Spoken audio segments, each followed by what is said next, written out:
coming out this evening. You wanna? Oh. We got a little slap happy in the office today. Yeah, it was one of those days. Okay, so a few things before we get started this evening. Raise your hand if you're a member of the Neenah Historical Society. That is the most we've ever had. I love that. Yay! So you can give yourselves a round of applause because you are the reason Miranda and I can be here tonight giving you this fantastic presentation. Membership is the best way to become involved in the Neenah Historical Society, and it is also how we do all of the amazing things we do throughout the community. Mike Thomas, everybody, is from the Neenah Public Library. He puts up with us every month. He's so patient and so kind and makes sure everything is set up. And it is our last program with him because he is retiring. Oh.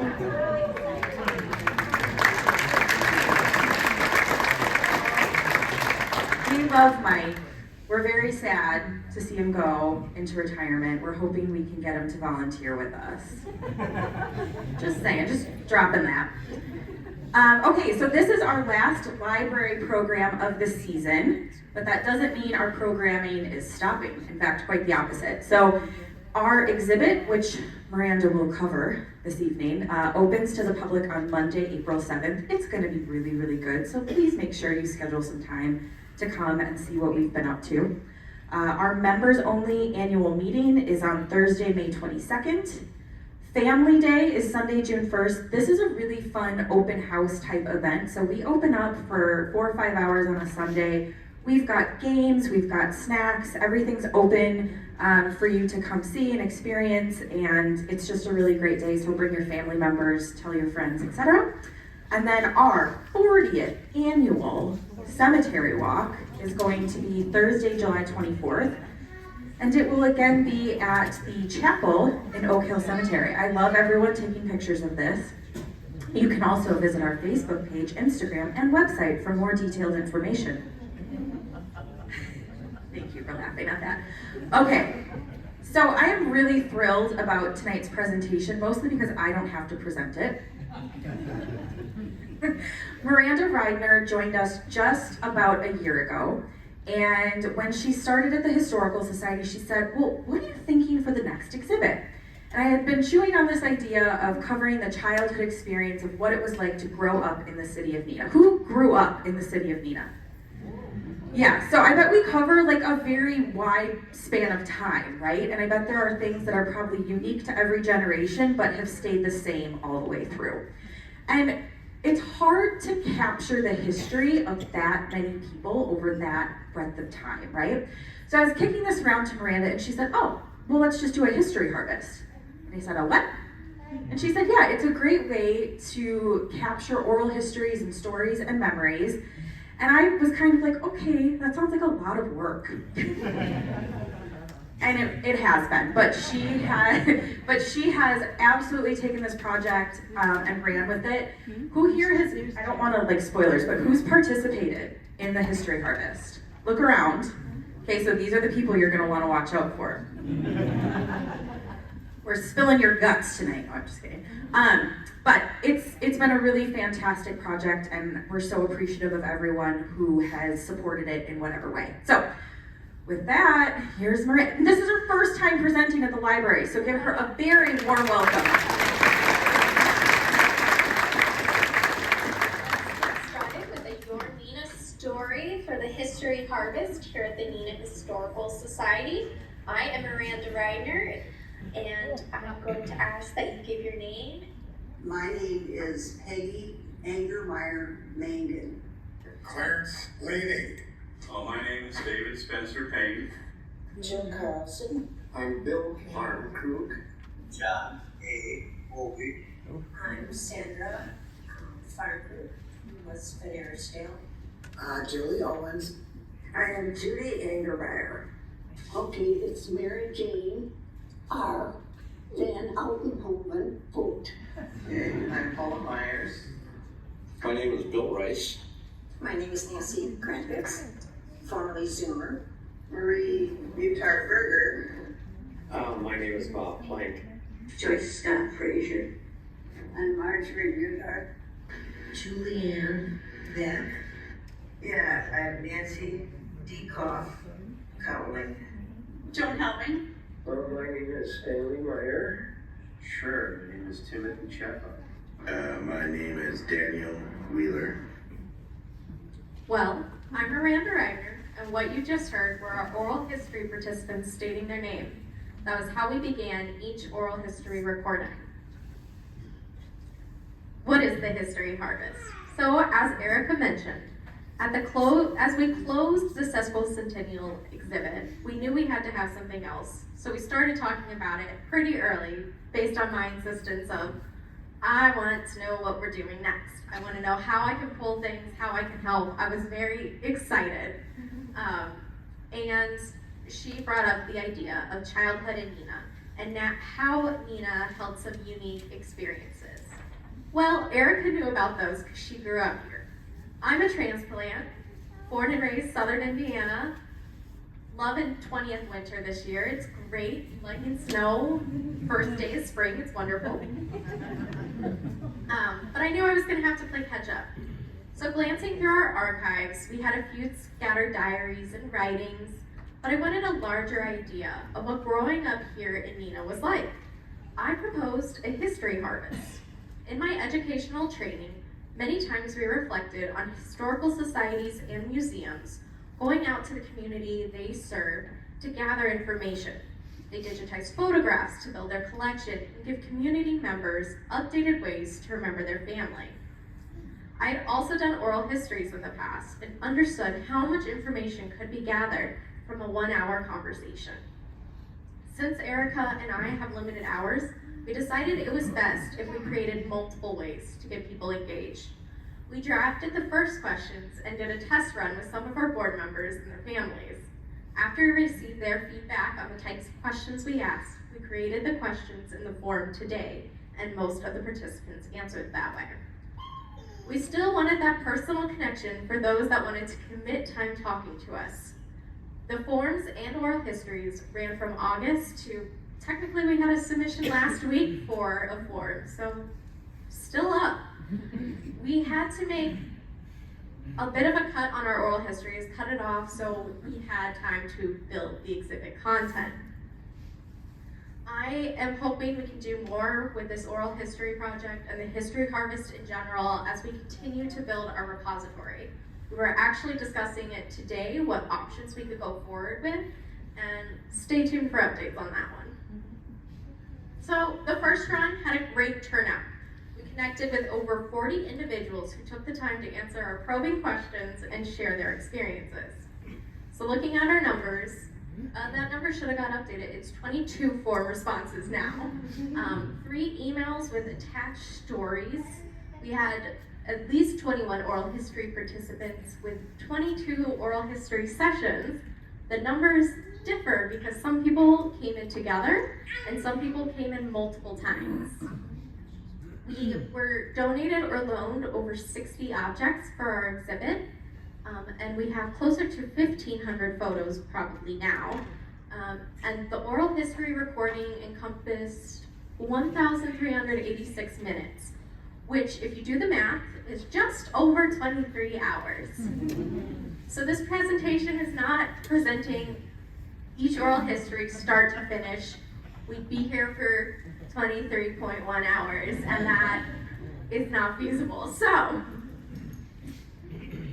because we had such a great response, which is awesome, we knew we would have to make some tweaks to our exhibit. We thought we were going to talk about what it was like to be a baby all the way through high school. But with all this information and our limited space, we realized we could only go up to 8th grade. So, let's say about half of our questions focused on the later half of your adolescence. Well, that means half the questions aren't in the exhibit. We want to use them in other ways. As I said, they're in our archives now and used for exhibit and research purposes, but we were too impatient to wait for the next exhibit to tell you some of them. So we're going to give them to you today. But first, let's cover what you will see when you visit. Don't worry, I'll be vague enough so when you come, everything will still feel new and exciting. So first, on Facebook 2 weeks ago. We posted that we were here in the library in the history room upstairs using the microfilm machine. No one guessed correctly what images we were pulling. It's an elusive park. Does anybody have guesses now with a blown up image?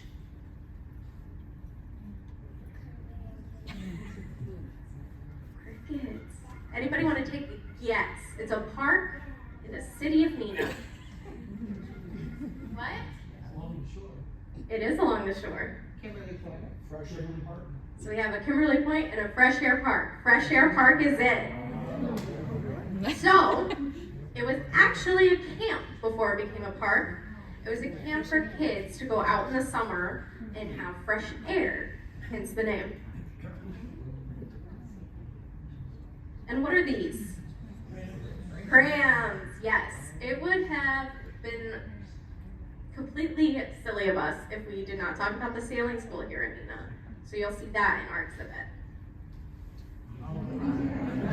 Rocket slide, yes. Obviously we had to talk about the rocket slide. It's the Neenah Historical Society, duh. Now this one truly fascinated me. Who knows what it is? Yes, the toboggan slide at the Neenah pool. One of my biggest culture shocks coming up to Wisconsin was in the winter when I was driving the river or the water road of Lake whatever. What is that? Lake Shore Road? No, Highway A? County A. Yeah. So I was driving that in the winter, and the lake was frozen, and there were people out on it, and there were cars out on it, and there were shacks out on it. And that scared me as somebody who never saw a frozen pond her entire childhood. So hearing this story, people sledding onto Lake Winnebago just took me back. I wanted to know everything about this slide.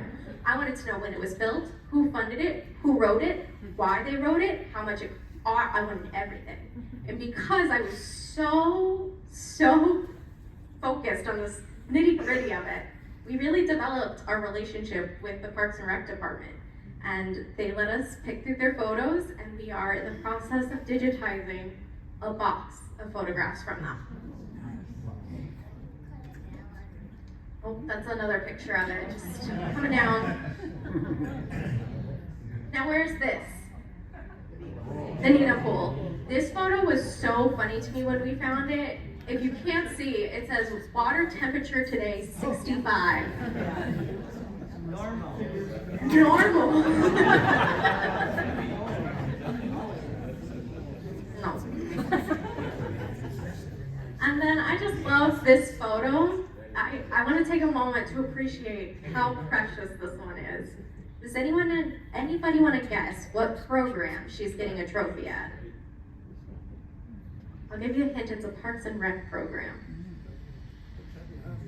Say it louder. Say it louder. Stan, say it louder. Pet and hobby show. Pet and Hobby Show, that is correct. Learning the stories of the Pet and Hobby Show were so fun for me, just hearing the interactions, even during the polio epidemic where they kind of shut down the city of Neenah for a summer. They still did a version of their Parks and Rec Pet and Hobby Show where you mailed in photos. And that just really shows the commitment to the children of Neenah. Some of the other information in our exhibit, oh, I skipped a slide. So in our exhibit, we have panels that are going to differ slightly from the rest of our panels. They'll have a different color scheme, and most notably, they'll have this logo. So this is our History Harvest Story logo. We wanted to take the histories we gathered and really highlight them and highlight the individuals who shared with us. I know there are a few in the room, as Erica had you raise your hands again, but I'm going to give you all a shout out and a hint as to what your panel is about. Stanley, you want to raise your hand for me? Okay. His panel is on Brigade and Onaway. Let's see, Bill Rice. Raise your hand. Thank you. Your panel is on bicycles. Who else do we have here? Daniel. We have Daniel Wheeler. Your panel is about a holiday. Bob Plank. You gave us great information about the toboggan slide. Who else did an oral history with me? I think Is that it? that's it for panels. I think so. However, I didn't want to go out without mentioning the forms that we did, so we pulled 2 extra panels together of just quotes from people about 2 very specific topics in Neenah. And I won't spoil it. I want you all to come out and see it. You can't get the whole thing here. April 7th. Keep that right there in your noggin. I do want to mention Peggy Angermeyer-Mangan. She came in for 3 separate oral history sessions, so she contributed over 3 hours of content for us as well. Now, other things you'll see in the exhibit. We talk about elementary schools, toys and games, obviously Parks and Recreation, I keep saying it, but it was really big and everyone mentioned it, and Brigade, Scouts, a lot of different things like that. I will say we have an amazing timeline made by Erica for the schools. Blood, sweat, and tears. She says blood, sweat, and tears. For the games section, we have toys, not only on display, but for people to come in and interact with as well, just to get a little bit of that, nostalgia, or introduce your kids, grandkids to some of the old toys you might have played with.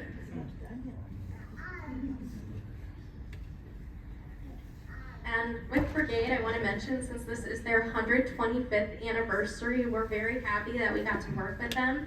They allowed us to come in and go through their archives and pull a few things as well, so they've loaned us a variety of objects to display. All right, that's it for your preview. Now let's get into why you're here. Stories from it. So, since we cut information off at 8th grade, our favorite question did not make the exhibit. You're 15, it's a Friday night in the summer, what are you doing? Nobody gave me anything super juicy. Somebody did say, for the sake of the innocent, quote, my parents, I'll say what I did at 13. Well, that ruins the fun, but I wanted to pull a few quotes that stood out to us. Paula Meyer said, we'd go up to the cottage almost every weekend. We'd have packed and everything during the day, throw everything in the car, and go up to the cottage. We always stopped about halfway at an ice cream place. It was routine. Vance Pugh said, playing drums in a band loudly in somebody's basement who had the coolest parents ever. Having friends come over and listen and party. He also told us about Hood's Woods. Anybody else know what that is? Hood's Woods. Yeah, Erica and I didn't have much information on that either. And we're still doing some follow-up research to figure out that one. The short of it, to my understanding, is it was a great hangout spot at the corner of North and Western. Still learning more. Jill Carlson recalled park dance. I don't know if they're on Friday nights or Saturday nights. It was either the going to the theater or the park dance. Park dances, which do get mentioned again later, happened at various locations in Neenah and Menasha. The Men, Riverside Park Pavilion, even at churches like St. Pat's. These dances didn't require dates like some of the high school dances did. So it's a great time for teens to go with their friends, start by hanging out with them, maybe go to Frank and Pat's afterwards. Frank and Pat's, not Cranky Pat's. It also helps socialize them and give them something to do out of the house. Jill also told us that they sometimes walked the long distance. If they went to the theater and the show wasn't that interesting, they would walk maybe to the Men, just to see if the boy that one of the friends liked was there, and if they should just go there instead. Maxine brings up the theater in more detail. Meeting at the Neenah Theater for 2 features and a cartoon and boys. So, I've heard many fun things about this theater. Who remembers it? Do y'all remember the murals? I've seen photos of the murals. Those are amazing. Now, what about the balcony? Oh, okay. Where were you all when this story needed to be told? I wanted the details. What I got was it was a place to go necking. Or don't go to the balcony.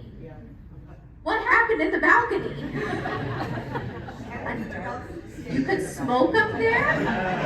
What happens in the balcony stays in the balcony? Okay. Well, boo-hoo. That's not fun. I can't know then. Lisa remembered also, since I was in high school, we went downtown Appleton to cruise the Avenue. Well, that's not in Neenah. Some things weren't in Neenah, and that's okay that people left the little bubble. A lot came back is the big thing that I noticed through all of this. Who can tell me what is important about September 4th, 1964? I will say there is not a hint on this slide. I'm just plugging our exhibit again. I'm very excited for this, so. Any guesses? Boat races? No. What? Labor Day? No.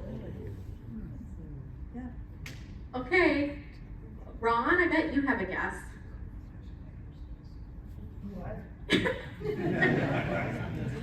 You fought a button. No, not the high school. That's a good one. Do you want to give a hint, Erica? I want to hold your hand. The Beatles. On September 4th, 1964, the Beatles played their one and only show in Milwaukee.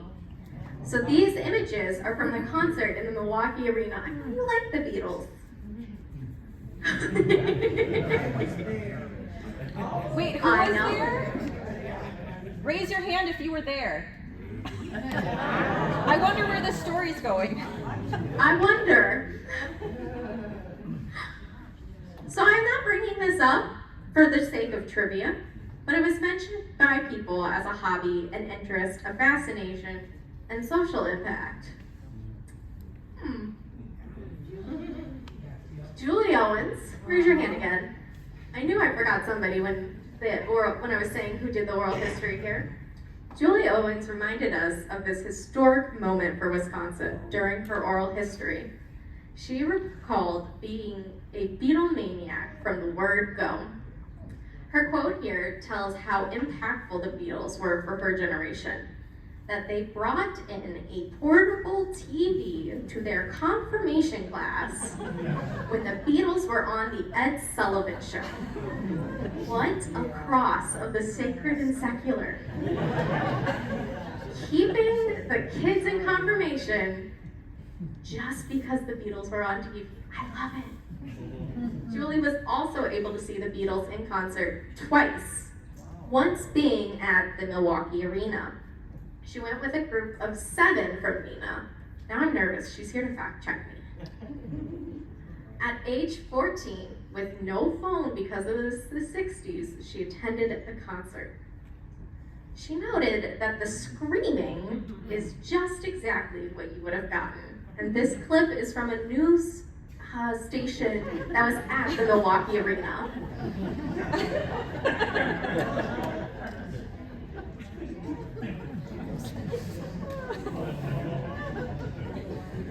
Since there was no way to know when the concert would end, the parents that drove the teenagers to Milwaukee said to meet them at a certain spot at a certain time. However, Julie and half the group started to get worried after the concert, and the other half of the group chased the limo. How would they explain that to the parents? Well, they didn't have to, the group came back, which is great. Julie Owens' other story was just as riveting. When the next year, she was almost all the way to the Chicago concert, she realized she had left her ticket at home on her dresser. Her dad, the driver, asked, "What are you gonna do?" With all the confidence of a teenager, She said she would get them to let her in. In her own words, being a typical Beatlemaniac, I had memorized the section, the row of the seat, the day I got the ticket. So I told the guard, I said, if someone shows up with a ticket for this seat, I will leave. Well, I knew nobody would because it was on my dresser 200 miles away. She had a great time at that concert. Who knows the answer to which Neenah company worked with Disney in 1946? Kimberly Clark is correct. Learning about the human body is pretty standard in school. Women, females, you all know that one video that you watch around 5th grade. It stands out in your memory no matter how hard you try to get rid of it. We learned about the one made in the late 40s that Neenah kids saw in school from the Angermeyer sisters. The special part was the local Kimberly-Clark Corporation partnership with Disney. Kotex, the child brand of Kimberly-Clark, was designed for feminine products. This 10.5-minute video stuck in the brains of kids and actually came with pamphlets. We have the pamphlets here for you today to look at. I couldn't figure out how to fit them in the exhibit. I tried. So I shortened the video to 1.5 minutes just so everyone can experience this masterpiece. If you want to see the whole thing on your own time, it is available on YouTube.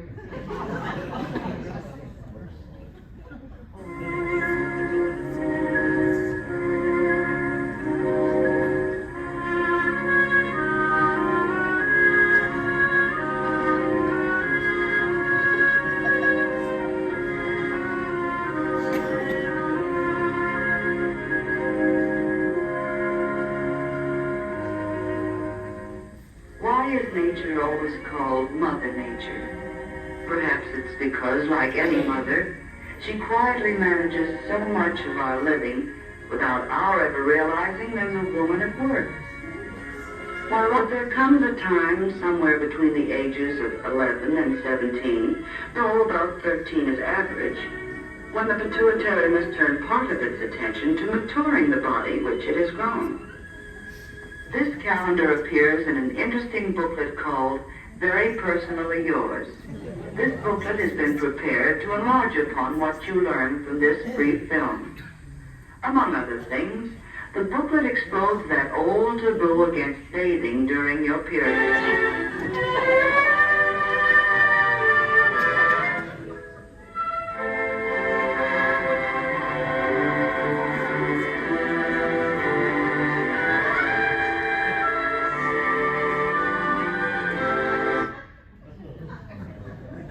Wasn't that wonderful? Isn't that a great part of history to remember? We got all of that, but now what happened in the balcony in the Neenah Theater? All right, now calm down on that. How did you learn to drive? It's another milestone that is so special. Anybody want to shout out how they learned to drive real quick, or maybe where you got your driver's license? In the parking lot at Armstrong. Parking lot at Armstrong? Yes. Driver's ed. Driver's ed. Driver's ed. Real quick story about that. Okay, hold on then. It's 1969 and I'm attending Neenah High School. And in order there were going to be 2 classes for driver's ed. The first class, obviously, you get your license quicker, okay? So I had several friends, one of whom had a car and drove illegally. We drove around Neenah all night long, so we were absolutely the first ones in line for the first class. Randall covered. That's a great story.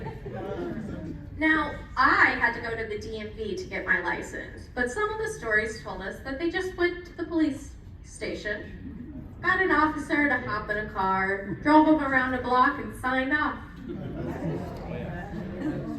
Cool. Paula Myers remembers what it was like learning to drive. She drove her mom around quite often because it just wasn't her mom's preference to drive. She also took a driver's ed course in the summer. However, the most memorable lessons came from her dad. And my father had great ways of teaching too.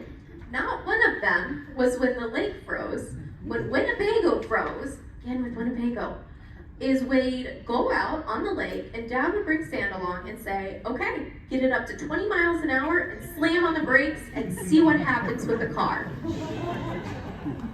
We never got stuck, but you were better prepared to handle different things. Now, Indiana didn't get much snow. We did get ice, and my dad would take us to an empty parking lot, make us do that, and, you know, donuts. A lake, again with the lake. Cars on the lake. Jobs are another big step in a person's life. Whether that be babysitting, yard work, or customer service. Do you want to shout out some of the places you worked at, Neenah? Dairy Queen. Bobby's? Robbie's. Neenah? Bet you know what happened to Bobby. Super Value, Neenah Parks. The Public Library, a nice plug. Oak Hill Cemetery. Oak Hill Cemetery. Schmidt's Department Store. Schmidt's Department Store. These are really good. Sammy's Pizza. Where were you all when the form was out? So family businesses are some of the treasured places in Neenah. Who remembers Laning's Supper Club? All right, well, it used to be a bar. We had the opportunity to talk with Clarence Laning Jr. and hear about Laning's while it was a bar. In his earliest memories, his uncle owned and operated it. After his uncle's passing, his father took over the business. While it wasn't his first job, delivering newspapers was. He did help out by selling bottles of alcohol. Supposedly, one of the few, if not only places in Neenah to get bottled alcohol at the time. In the oral histories, it was very common for us to hear that women typically did not have jobs in high school besides babysitting for their parents or family, which is a job. It's just they didn't call it a job themselves. Some were lifeguards at the pool, but they had to stay in the shallow end. It wasn't until the end of high school or after they went to work. Mary Jane R. Van Oudenhoven heard the window painter at Jandry's had gone into the military. She excitedly took her artwork into the store and showed her skills to be the next window artist. Her talents were put to use decorating the windows, making additional pictures, and setting up window displays. She recalled that one winter, she had worked with another Neenah artist to make a beautiful snow scene for the window, but it was decided to promote roller skates. Now, where in Neenah did you fall in love? Again with the theater as a necking spot. The other necking spot I heard about was the Point. We heard, we didn't hear, we were told in an online form that kids would sneak out of their house, run to the Point with flashlights, and flash them at the cars, laughing hysterically as couples skittered away from each other, thinking they had been found by their parents or the cops. A much sweeter story comes from Daniel Wheeler. Raise your hand, Daniel. Sorry, I had to tell this one. In Daniel's art class, there was an underclassman named Grace. Daniel knew of Grace because her sister was in his grade. However, as Daniel overheard Grace and her friend chat in our class, he couldn't quite figure out what clique she was a part of. Her smile and laugh made her approachable, and Daniel noted, with Grace, every day it would be a good day if I was able to make her laugh. After about a semester, Daniel worked up the courage to ask her out. Over winter break, he called Grace and asked if she wanted to go see Back to the Future 2 with him. After their movie, they're walking home, and Grace dropped hints about spending more time with him. It was like 9 or something like that, and her curfew, she didn't have to be back yet until like 10:30. I don't know what I was thinking. I was like, I'm just gonna take her home, I guess, and end on a good note. Grace was able to convince him to take her to McDonald's, and they talked. They have been together ever since. Some oral histories had more than one person in to tell their stories. The Fahrenkrug's came in during their oral history. They hinted to us that they had got together in high school, but Sandra kept saying she was so uncertain at first because he had a reputation. Sandra grew up in a house on Old Highway 41, now Green Bay Road, and was pretty isolated with family and a few friends. Her bus ride to Tuller Elementary School was an hour each way. She was a bit shy and reserved. Bill grew up on the corner of Higgins and Spruce. He went to Washington Elementary and St. Margaret Mary's later, played a lot of sports, and he could walk. He also had an entire neighborhood of kids whom he played with. Despite their differences, they ended up at the same park dance. Bill spotted Sandra across the gym at a sock hop. He said, "I saw her and I said, oh, that's the prettiest girl." When he went to ask her to dance, however, Sandra was not too sure. She said, "Everybody was telling me, oh, he's so cool, oh, you're so lucky." The Fahrenkrug family had a cottage that came with a bit of a party reputation. When Sandra finally agreed to a high school dance with Bill, they afterward went to that cottage and talked. "We sat in the car and talked," Sandra recalled, "and I fell in love with him right then." Keeping with the sappy theme, hearing all these stories and love for the city was very heartwarming. When people asked what else they wanted to say or why they stayed here or came back, here are some of the answers. Kelly said, "There is no place like Neenah growing up. It's why I left Houston to move back and raise my own family. It has so much to do and even nearby cities as well. It's grown up nicely. Since I had left back in the 90s, with some things getting only a slight facelift. I think it's an amazing community and proud to raise my children here." Julie said, "It was a great place to grow up. After moving away college and then other opportunities, we returned 15 years ago." Michelle said, "It was a wonderful place to grow up. I loved it so much I moved back here when my kids were ready to start school." Maxine said, "It's a great place to grow up. I did not copy those accidentally. They all said that separately. Have great memories. It's the reason we raised our own family here." A few more. Sandra said, "It's just home. We don't go anywhere that feels like it doesn't when we come back to Neenah."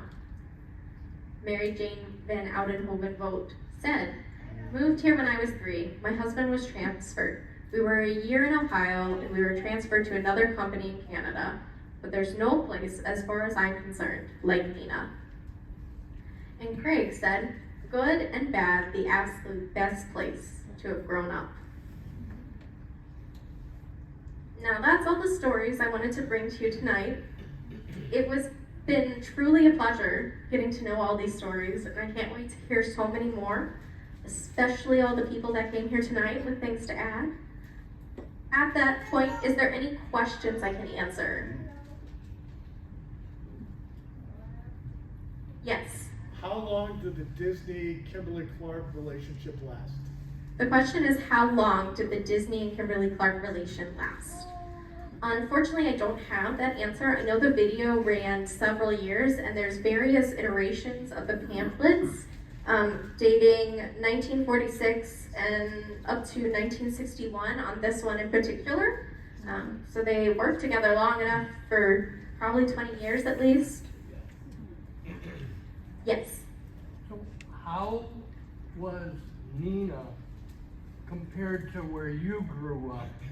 Both similarities and also differences. So the question is, how is Neenah similar and different to where I grew up? I grew up in a very rural community. I graduated with 89 people, 4 of which didn't get to walk because they were arrested the night before. Yep. We were very much a farming community, pretty isolated. The nearest house to me was probably a quarter mile. We had a forestry in our town, but it had its own reputation. I went to dance in a city 45 minutes away 3 days a week. So a lot different, actually, to summarize that. And there were some similarities. Hearing the stories of kids going over to houses for slumber parties, or playing with dolls, making doll clothes. I had my own version of a menstruation video. It was not this one. My luck, that one's still probably playing today somewhere in some kid's classroom. Oof. Mostly different, but we did have playgrounds. Not as fun as the rocket slide, though. Yes. In the exhibit, is there anything to do to deal with current history of the Pilgrim? The history of the Pilgrim. Shattuck's boat. The boat. Shattuck's yacht. Oh, Shattuck's yacht. Okay. Thank you for reminding me. Not in this exhibit. We do have material and information on it, and we do have a story. One of the oral histories or forms mentions getting to ride on the boat. I got you right. You did ride on it. Do you want to share that story right now? I can. I mean, it's very brief.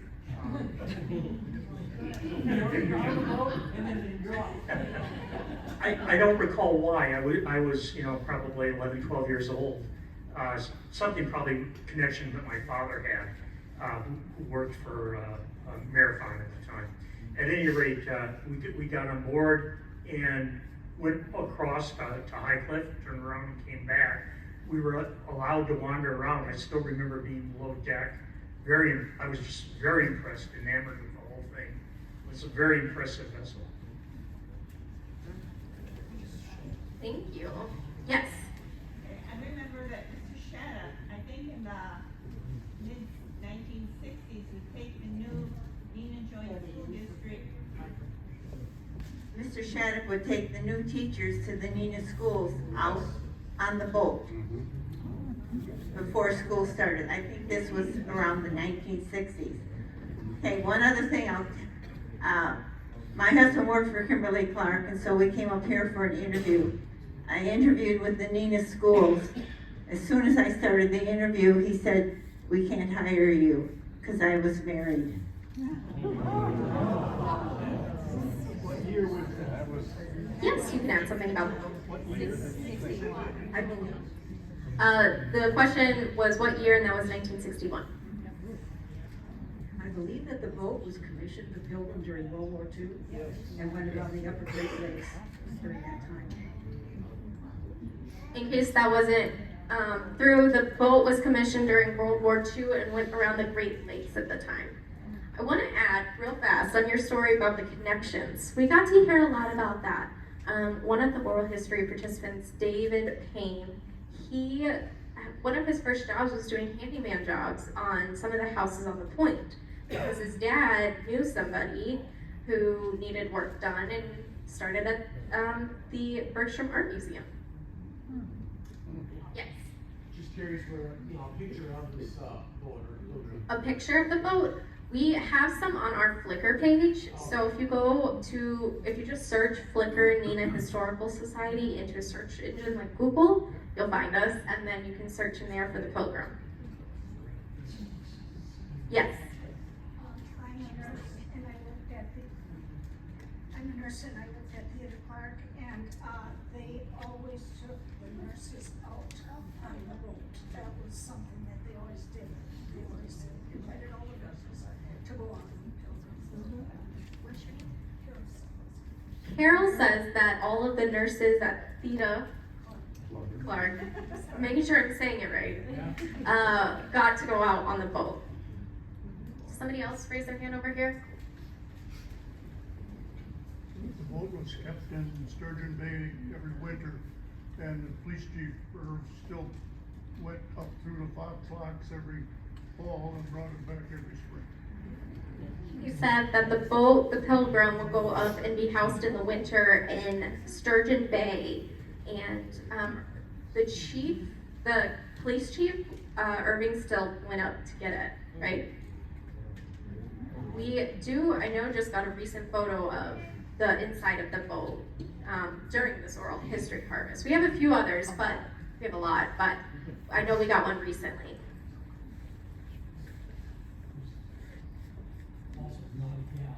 Naughty Gal.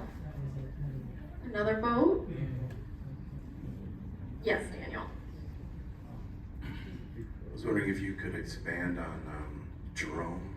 It's a famous story about a frog, I believe, that was really loud.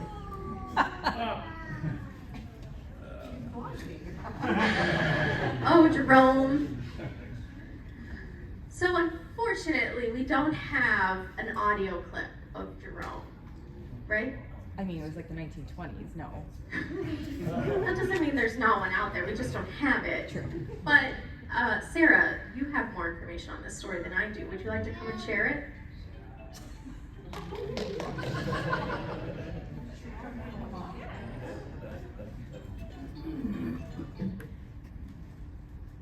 Hi, my name is Sarah Labs. I'm a local realtor. So in June of 1922, in the neighborhood surrounding the Neenah Creek, a bunch of individuals there reported some very disturbing sounds at night. And it turns out it was just Jerome. They proclaimed him to be the king of the frogs. And his croak was so loud, they said they could hear him across 3 to 4 blocks. And they put this public service announcement in the newspaper to let people know that, like, if you're in the neighborhood surrounding the Neenah Slough, don't be scared. That's Jerome out there. So I did put a post out on Facebook just to kind of see if there was anyone who still lives in the neighborhood who could give us any updates. Wasn't sure if there were any, relatives of Jerome still out there and causing any problems. So, and I did hear that his relatives are alive and well and thriving. Now, in southern Indiana, I can tell a lot about frogs and toads. We had them, we didn't have AC in my house growing up, and so we'd open the windows in the summer for central air, and every night they sung us to sleep, so I can only imagine how Jerome did in the city of Neenah. Did anybody talk about the dilly wagon? The answer is no. Does she want to talk about the dilly wagon? Do you want to talk about the dilly wagon? Archie would drive it. So, no, we didn't get it in our oral histories, but we did get photos of the house that got moved so the Dairy Queen could be built when the dilly car wanted to expand. Okay, so DJ Forsey, who was police chief here in Neenah, was a classmate of mine, and he was one of the original dilly wagon drivers. But the thing of it was, is he proposed to Archie selling dilly bars at the Moon Pool. And Archie said, no, I'm not gonna do it, it has to just be from here. And he said, if you wanna do it, you do it. So DJ bought 20 dilly bars, took them to the pool, and they sold like that. So then there was a agreement made between Archie and that they did sell dilly bars and that thing. But yeah, my classmate was one of the first dilly wagon drivers. That's wonderful. She said that one of her classmates, who was later police chief, took dilly bars to the pool when Archie didn't want to and sold 20 of them in no time flat. Then they started selling dilly bars at the pool. See, these are the stories that we don't always get captured in archives. They tend to kind of get lost in the rubble, and I could go into archival practices and why history formed and how history, the study of history has developed. But that was a college and graduate college course for me, so I think it's boring for most people, so I won't go into it. But on that note, if there are no other questions, I want to say thank you for everyone who came, and I want you all to come and look up at some stuff. We have yearbooks from the various years. We have the menstruation pamphlets. I know everyone's so excited. We have the Women's National Outdoor Swimming and Diving Championship from the Neenah Pool. And we also have a 1933 Parks and Playground program to look at. And I'll have photos going on my iPad. Again, thank you all so much for coming out tonight.